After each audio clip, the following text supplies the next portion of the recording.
Hello student, कैसे हो आप सभी। आशा करता हूँ कि आप सभी लोग अच्छे होंगे। तो चलिए फटाफट शुरू कर लेते हैं आज की इस नए वीडियो की क्या रूपरेखा रहने वाली है। आज के हमारे वीडियो की जो रूपरेखा होने वाली है कि जो यूपीएससी एस्पिरेंट्स होते हैं उनके जो नोट्स होते हैं उस नोट्स को कैसे स्टैंडर्ड बनाया जाए, कैसे उस नोट्स को आसान बनाया जाए ताकि उस नोट्स को देखने के बाद समझ भी काफ़ी बेहतर हो। तो इसी टॉपिक को लेके आज हम इस वीडियो को शुरू करने वाले हैं। तो चलिए फटाफट शुरू करते हैं।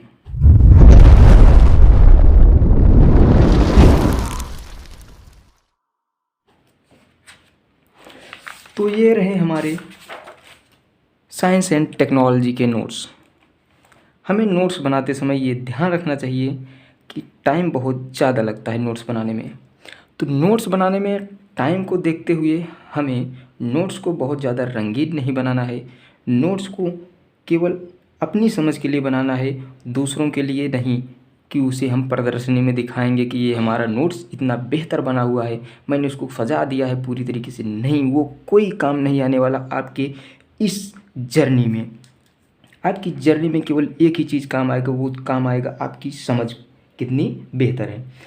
तो नोट्स बनाते समय हमें टाइम को बर्बाद नहीं करना है, हमें कम समय में सिलेक्शन लेना है। तो इसलिए नोट्स को कम समय में बनाओ और अधिक से अधिक समय तक याद रखने वाला नोट्स बनाओ ताकि आपकी समझ बेहतर हो सके। तो चलिए फटाफट शुरू करते हैं। ये हमारा साइंस एंड टेक्नोलॉजी में स्पेस टेक्नोलॉजी, ये है अंतरिक्ष प्रौद्योगिकी स्पेस टेक्नोलॉजी। ठीक, इसके बारे में हम बात करते हैं कि इस नोट्स को मैंने कैसे बनाया है। सबसे पहले मैंने यहाँ पे आप देखिएगा स्पेस टेक्नोलॉजी के बारे में मैंने यहाँ पे पूरी एक रूपरेखा तैयार कर दी है। ठीक, आखिर स्पेस टेक्नोलॉजी है क्या, एकदम शॉर्ट वे में। ठीक, एकदम शॉर्ट वे में मैंने यहाँ पे पूरा एकदम बहुत ही सूक्ष्म माइक्रो रूप में समझ लीजिए कि इसको मैंने पूरा साइंस एंड टेक्नोलॉजी को इसी में समाप्त कर दिया है, स्पेस टेक्नोलॉजी को इसी एक पेज में। ठीक, ये इसकी रूपरेखा हो गई एक पेज में। अब इसको समझने के लिए जो नोट्स बनाया है उसको बेहतर समझ में आता है कि आखिर मैंने यहाँ पे लिखा क्या है। ठीक, तो शॉर्ट वे में लिखिएगा।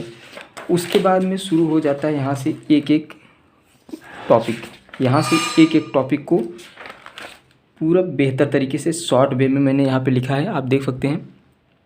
और फिगर पे बहुत ज़्यादा मैंने इम्पोर्टेंस नहीं दिया है, फिगर को केवल समझने के लिए बनाया है, ना कि उसे बहुत ज़्यादा प्रदर्शनी के लिए बनाया है।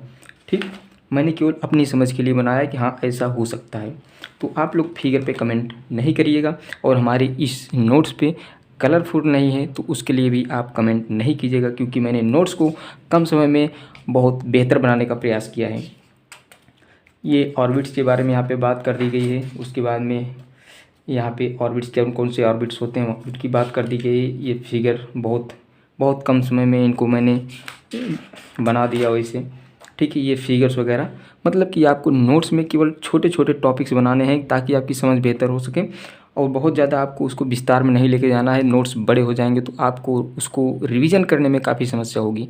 तो इसलिए जितने शॉर्ट नोट्स होंगे उतने ही कम समय में आप उसको पूरा का पूरा सिलेबस ख़त्म कर सकते हैं रिवीजन करके। तो ये मैंने बहुत ज़्यादा टॉपिक्स नहीं लिखे, आप खुद ही देख सकते हैं कि छोटे छोटे टॉपिक्स केवल लिखे हैं, बस फिगर बना के इसके बारे में छोटा टॉपिक लिख दिए हैं कि आखिर ये चीज़ है क्या।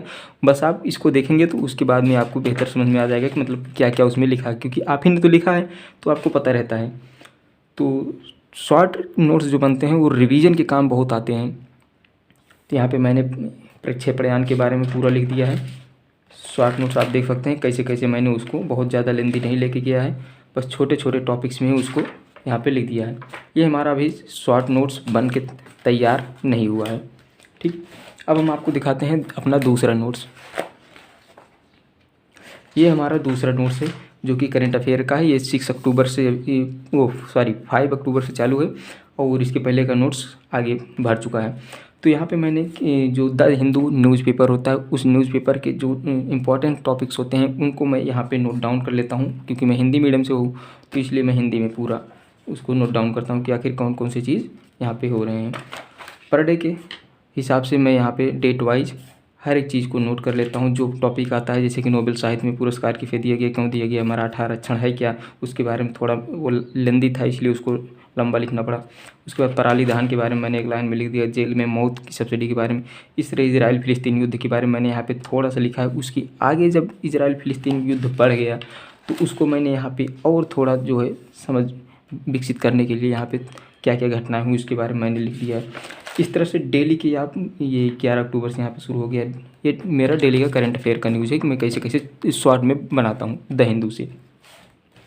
उसके बाद ये हमारे इकोनॉमिक के नोट्स हैं, आप देख सकते हैं। ये इकोनॉमिक का यहाँ पे प्री का सिलेबस जो कि मैंने यहाँ पे नोट डाउन कर दिया कि प्री में केवल इतना छोटा सिलेबस है, लेकिन देखने में छोटा है, इसके अंदर जाने पे काफ़ी बड़ा है। तो ये पूरा एक नोट्स भर चुका है। ये इकोनॉमिक का केवल प्री का है, अभी मेंस का मेरा दूसरा नोट्स है। ठीक, आज मैंने इन 3 नोट्स के बारे में काफ़ी चर्चाएँ की। इसको भी मैंने बहुत ज़्यादा फजाने का काम नहीं किया, नोट्स को केवल समझ विकसित करने के लिए मैंने बनाया है। आप देख सकते हैं, बहुत ज़्यादा फिगर्स पे महत्वपूर्ण नहीं दिया, बहुत ज़्यादा राइटिंग्स पे महत्वपूर्ण नहीं दिया मैंने। आंसर राइटिंग के लिए हमारे पास बहुत ज़्यादा समय मिल जाता है। तो आप देख सकते हैं कि कैसे मैंने शॉर्ट वे में हर एक चीज़ को शॉर्ट वे में लिखा है, बहुत ज़्यादा लेंदी नहीं लिखा है। ठीक है, किसी भी चीज़ को समझने के लिए केवल शॉर्ट ही हमें ये थोड़े कुछ फिगर्स वगैरह इकोनॉमिक में जो कुछ भी है मैं आपको पूरा इसमें दिखा सकता हूँ कि आखिर क्या क्या है। बहुत ही शॉर्ट में मैंने लिखा है, उसको रंगीन बनाने का मेरा कोई इरादा नहीं था, इसलिए मैंने रंगीन नहीं बनाया, केवल अपनी समझ को बेहतर करने के लिए ही मैंने इसको नोट्स को बनाया। और उसके बाद में इधर ये पॉलिटी के नोट्स हैं, पॉलिटी के नोट्स को भी आपको दिखा देता हूँ। ये पॉलिटी के नोट्स हैं जो कि बहुत ही शॉर्ट वे में मैंने बनाया है। ठीक, केवल इम्पॉर्टेंट फैक्ट्स इसमें लिखे गए हैं और बाकी कुछ भी नहीं है इसमें, बकवास कुछ भी नहीं है, केवल इम्पॉर्टेंट फैक्ट्स जो कि एग्ज़ाम पॉइंट ऑफ व्यू से महत्वपूर्ण है, उन्हीं को इसमें लिखा गया है। आप देख सकते हैं कि केवल 1 लाइनर में इनको यहाँ पे एडजस्ट किया गया है ताकि देखने के बाद आपकी समझ विकसित हो सके। आपको पूरा विस्तार से जैसे पॉलिटी में विस्तारित किया गया उस तरीके से नहीं, हमने पॉलिटी के बुक्स यम लक्ष्मीकांत से ही इसको शॉर्ट नोट्स बनाया है। उसमें से जो जो टॉपिक्स इंपॉर्टेंस से ऐसा लगता था कि ये टॉपिक्स आ सकता है एग्ज़ाम पॉइंट ऑफ व्यू से, तो मैंने उसको यहाँ पे नोट किया है। आप देख सकते हैं कि कैसे छोटे छोटे टॉपिक्स मैंने बना के लिखे हैं। बहुत ज़्यादा मैंने बड़ा बनाने की कोशिश नहीं की है क्योंकि रिवीजन के टाइम बड़ा रहने से ये प्रॉब्लम हो सकती है। अभी मैंने यहाँ पे आर्टिकल 30 यहाँ पे डाला हुआ है, अभी आर्टिकल 30 लिखना है। इसके पहले का जो नोट्स बना था वो बहुत ज़्यादा लेंदी हो गया था, इसीलिए मैंने रिवीजन के लिए मैंने फिर से नोट्स बनाना शुरू किया। ये शॉर्ट नोट्स है, ये पहले वाला नोट्स नहीं, पहले वाला नोट्स जो था वो बहुत ज़्यादा लेंदी हो गया था, इसलिए उसको रिवीजन करने में हमें प्रॉब्लम आ रही थी। तो मैंने सोचा क्यों ना एक शॉर्ट नोट्स बनाया जाए जो कि हमें केवल हमारे जो ये रिवीजन के पॉइंट ऑफ व्यू से इम्पोर्टेंस हो। तो ये कुछ नोट्स वगैरह थे, ऐसे बहुत सारे नोट्स हैं। वीडियो बहुत ज़्यादा लंबी हो जा रही है, इसलिए मैं सोच रहा हूँ कि अब आपको नोट्स के बारे में ना बताया जाए। अगली वीडियो जो हमारी आएगी उसमें एनसीईआरटी के बारे में बताएंगे। आपके जो एनसीईआरटी के बहुत ज़्यादा कमेंट्स आ रहे थे कि एनसीईआरटी की कौन कौन से बुक ये जो यहाँ पे रखे हुए हैं, इसमें से कौन कौन से बुक्स इंपॉर्टेंट है, कौन से कैसे परचेज करें उसको, और कौन कौन से चैप्टर कैसे पढ़ना है, इसके नोट्स कैसे बनाना है, ये सारे चीज़ हम अगली वीडियो में आपको लेकर आएंगे। तो आज के लिए बस इतना ही, मिलते हैं नेक्स्ट वीडियो में। आज के लिए बाय बाय।